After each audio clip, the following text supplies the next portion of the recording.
మీరు లక్షన్నర ఐఫోన్ కొనాలంటే మీ వద్ద కనీసం 3 లక్షల క్యాష్ ఉండాలి. కాబట్టి ఇప్పుడు మార్వాడి కూడా తన కోసం ఒక ఐఫోన్ కొనుక్కున్నాడు, కానీ వేరెవరి డబ్బుతో ఫ్రీగా. కానీ ఈ రోజుల్లో చాలా మంది చేసేదేంటి, తమ చెమటను రక్తాన్ని చిందించి తమ సేవింగ్స్ మొత్తాన్ని ఖాళీ చేసి ఐఫోన్ కొనుక్కుంటున్నారు. ఐఫోన్ కలిగి ఉండడం అనేది ఇండియాలో రిచ్ గా కనిపించడానికి ఉన్న చవకైన ఏకైక మార్గం. మార్వాడీలు ఐఫోన్లు గానీ కార్లు గానీ కొనాలంటే తాము సంపాదించిన డబ్బుతో కొనరు. ఒక మార్వాడిని మీరు ఐఫోన్ కొంటారా అని అడిగితే ఇప్పుడు 2023లో యాపిల్ ఒక్క షేరు ధర $170. యాదగిరిగుట్ట చుట్టుపక్కల 150 గజాల స్థలం 75,000కే వచ్చిండేది. ఈ చిన్న వీడియోను మీరు ఆల్రెడీ ఇన్స్టాగ్రామ్ లోను లేదా యూట్యూబ్ లోను చూసే ఉంటారు. మీరే కాదు, మీతో పాటు కనీసం 30 లక్షల మందికి పైగా చూసిన వీడియో ఇది. వేలలో లైక్స్ షేర్స్ వచ్చిన ఈ వీడియోకు అదే స్థాయిలో కామెంట్స్ కూడా చాలా వచ్చాయి. అందులో చాలా మంది రకరకాల ప్రశ్నలు అడిగారు. దాంతో పాటు ఇదే విషయం ఒక డీటెయిల్డ్ లాంగ్ వీడియో చేయమని కూడా అడిగారు. ఆ డీటెయిల్స్ లోకి వెళ్లే ముందు మనం 2022లో జరిగిన ఒక సంఘటన గురించి తెలుసుకుందాం. 2022 సెప్టెంబర్లో iPhone 14 రిలీజ్ అయిన సంగతి మీకు అందరికీ తెలిసిందే. అప్పుడు ఒక మార్వాడి ఐఫోన్ కొనాలనుకున్నాడు. అతడు చేసేది ఐస్ క్రీమ్ బిజినెస్. ఆ బిజినెస్ కు ఆల్రెడీ GST రిజిస్ట్రేషన్ కూడా ఉంది. సహజంగానే మార్వాడీలకు మంచి సర్కిల్ ఉంటుంది కాబట్టి తనకు తెలిసిన ఫ్రెండ్స్, కిరాణా షాప్ వాళ్ళు తన షాప్ కు రెగ్యులర్ గా వచ్చే వారికి ఒక మంచి ఆఫర్ ఇచ్చాడు. కొత్తగా ఎవరైతే ఐఫోన్ కొనాలనుకుంటారో వారు తన కంపెనీ పేరు మీద కొంటే వారికి 10,000 రూపాయలు మిగులుతాయి అని. అలాగే తనకు వచ్చే ఇన్కమ్ ట్యాక్స్ బెనిఫిట్ మీకే ఇస్తున్నాను కాబట్టి మీరు ఉపయోగించుకోండి అని. మొత్తం సర్కిల్ నుండి ఒక 14 మంది మాత్రం ఇంట్రెస్ట్ చూపించారు, ఐఫోన్ తీసుకున్నారు. అతడు చెప్పినట్టుగానే ఆ 14 మందికి తలా 10,000 రూపాయలు తిరిగి ఇచ్చేశాడు. అది ఎలా ఇచ్చాడు అని ఒకసారి చూస్తే, ఒక కొత్త ఐఫోన్ కాస్ట్ 1,10,000 రూపాయలు ఉందనుకోండి. కాసేపు ఏ మోడల్ అనే విషయం పక్కన పెట్టండి. ఐఫోన్ కాస్ట్ MRP 1,10,000 రూపాయలు ఉంది అంటే దాంట్లో ఆల్రెడీ GST 18% ఉంటుంది. అంటే దాని బ్రేకప్ చూస్తే 93,000 బేసిక్ ప్రైస్ ప్లస్ GST 18% అంటే 17,000, మొత్తం 1,10,000. ఇక్కడ ITC అంటే ఇన్పుట్ ట్యాక్స్ క్రెడిట్ వాడుకోవడం వల్ల అతడికి GST 17,000 కలిసి వస్తుంది. ఆ 17,000 నుండి 10,000 రూపాయలు ఆ ఫోన్ కొన్న వారికి ఇస్తున్నాడు. అప్పుడు కూడా అతనికి ఇంకా 7,000 రూపాయలు మిగులుతున్నాయి. అలా 14 మంది యొక్క 7,000 లెక్క చూస్తే మొత్తంగా 98,000 రూపాయలు అతడికి మిగులుతున్నాయి. ఇక ఐఫోన్ యొక్క బేసిక్ ప్రైస్ 93,000. కాబట్టి ఇప్పుడు మార్వాడి కూడా తన కోసం ఒక ఐఫోన్ కొనుక్కున్నాడు, కానీ వేరెవరి డబ్బుతో ఫ్రీగా. అలా అతడు 2022-23 ఆర్థిక సంవత్సరంలో మొత్తం 15 ఐఫోన్లు కొన్నాడు. ఇది నిజంగా జరిగిన కథ.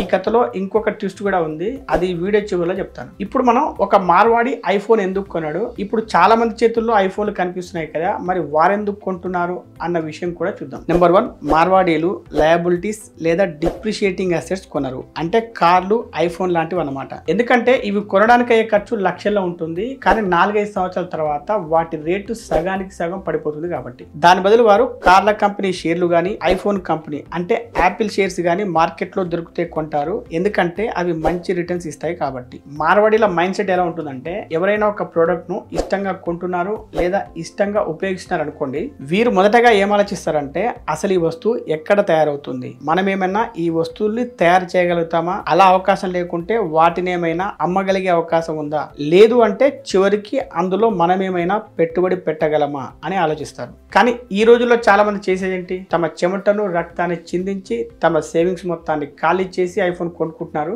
డబ్బులు లేకపోయినా సరే EMI-లోనైనా కొనుక్కుంటున్నారు. కానీ మార్వాడీలకు ఇన్వెస్టింగ్ మెంటాలిటీ ఉండడం వల్ల ఆ డబ్బును స్టాక్ మార్కెట్ లో ఇన్వెస్ట్ చేద్దామా లేదా రియల్ ఎస్టేట్ లో ఇన్వెస్ట్ చేద్దామా అని ఆలోచిస్తూ ఉంటారు. ఇక రెండో పాయింట్ ఏంటంటే, మార్వాడీలు రిచ్ గా కనబడడానికి ప్రయత్నించరు. మీకు అందరికీ తెలుసు, ఐఫోన్ కలిగి ఉండడం అనేది ఇండియాలో రిచ్ గా కనిపించడానికి ఉన్న చవకైన ఏకైక మార్గం. ఈ రోజుల్లో చాలా మంది కేవలం షో ఆఫ్ కోసం మాత్రమే ఐఫోన్ కొంటూ ఉంటారు.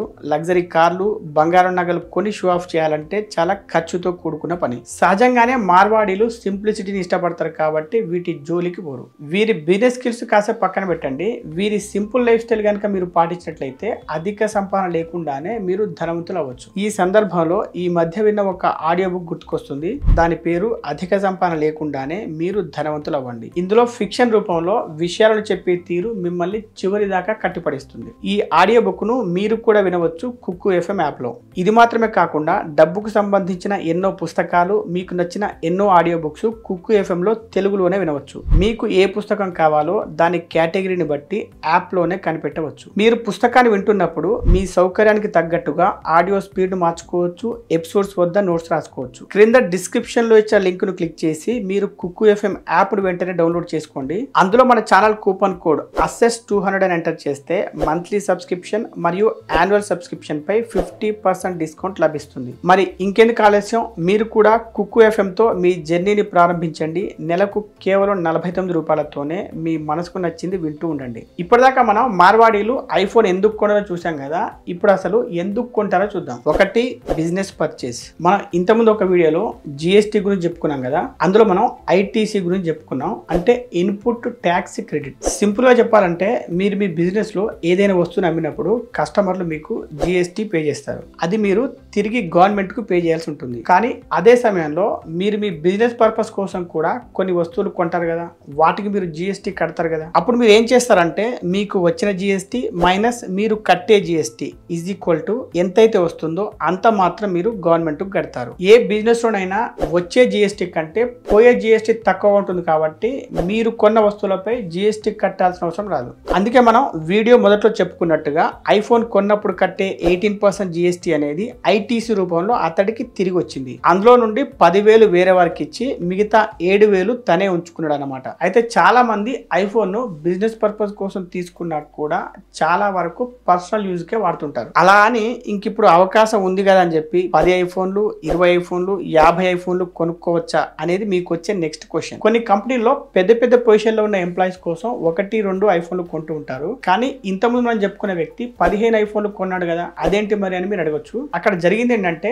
అతను ఒక ఐస్ క్రీమ్ బిజినెస్ రన్ చేస్తున్నాడు. అతని దగ్గర పనిచేసే ఎంప్లాయీస్ 4 మాత్రమే. కొన్ని 15 మంది అక్కడ పనిచేస్తున్నారు అని చూపించుకుందామంటే అక్కడ ఉన్న స్థలం కూడా చిన్నదే. అందుకే ఇన్కమ్ ట్యాక్స్ డిపార్ట్మెంట్ వాళ్ళకి డౌట్ వచ్చి అతనికి నోటీసులు కూడా ఇవ్వడం జరిగింది. ఇక మార్వాడీలు ఐఫోన్ ఎందుకు కొంటారు అనడానికి రెండవ కారణం ఇన్కమ్ ట్యాక్స్ సేవింగ్. మార్వాడీలు కానీ ఆ మాటకు వస్తే ఎవరైనా ధనవంతులు కానీ ట్యాక్స్ సేవ్ చేయడానికి అనుసరించే మొదటి మార్గం ఏంటంటే వారు తమ బిజినెస్ లో చేస్తున్న అన్ని రకాల ఖర్చుల్ని క్లెయిమ్ చేయడం. ఉదాహరణకు కార్లు, ఐఫోన్, ఫర్నిచర్ మొదలైన వాటిని కొనుగోలు చేసినప్పుడు అవి వారు వ్యక్తిగతంగా చేస్తున్న ఖర్చులు అనిపిస్తున్నప్పటికీ వారు వాటిని బిజినెస్ ఎక్స్పెన్సెస్ గా చూపిస్తారు. అప్పుడు అంత మొత్తానికి వారి ప్రాఫిట్ తగ్గిపోతుంది. వ్యాపారస్తులు కేవలం ప్రాఫిట్ మీద ట్యాక్స్ కడతారు కాబట్టి ఇక్కడ అంత మొత్తానికి ట్యాక్స్ ఉండదు. ఉదాహరణకు సంవత్సరానికి 15 లక్షల పైన సంపాదించే ఒక ఉద్యోగి 30% ఇన్కమ్ ట్యాక్స్ కట్టాల్సి ఉంటుంది. కానీ అదే విధంగా సంవత్సరానికి 15 లక్షల పైన సంపాదిస్తున్న ఒక బిజినెస్ ఓనర్ తన బిజినెస్ ఖర్చుల్ని 12 లక్షలు చూపిస్తూ కేవలం 3 లక్షల ప్రాఫిట్ డిక్లేర్ చేశాడు అనుకోండి,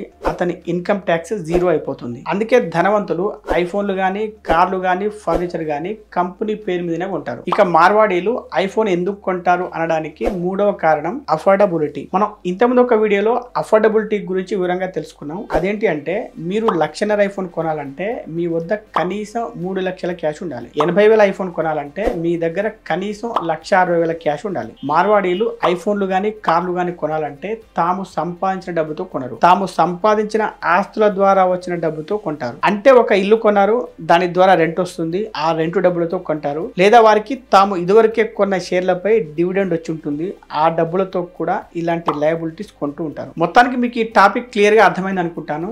మీకు ఈ వీడియో నచ్చితే లైక్ చేసి కామెంట్ చేయండి, మరియు తెలిసిన వారందరికీ షేర్ చేయండి. Be rich, stay rich.